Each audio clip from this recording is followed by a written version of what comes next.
Plantar fasciitis is probably the most common reason that people get orthotics. Do one of you guys want to talk a little bit about the condition itself and how stride and I guess orthotics in general can help with that condition? Sure. So I'm happy to discuss what plantar fasciitis is. So first, what is the plantar fascia? It's a big band of connective tissue that goes from the heel bone or your calcaneal bone all the way to the toes. And it holds the structures in the foot tight and together. So ligaments, nerves, blood vessels, it holds them all in the foot.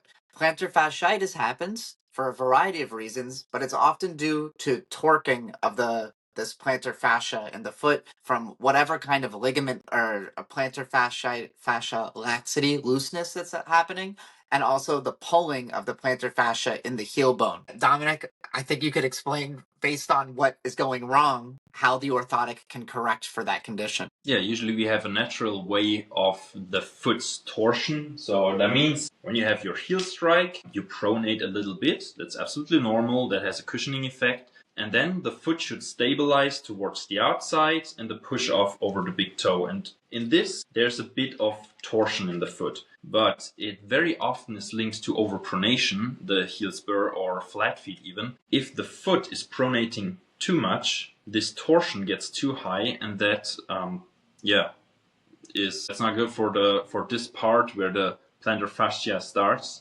So in this case, what we do with the orthotics is activate the muscle that builds up the arch, right? To stabilize actively, you stabilize it actively. We just give an impulse that you react on, and that high part of the arch. We give an impulse, you react on, and by reacting on this, your muscles contract, and this over time is just like weightlifting, right? It's more load over time, so your muscle builds and your overpronation will be gone over time. And this helps with plantar fasciitis as well, because the real reason for plantar fasciitis very often is the overpronation.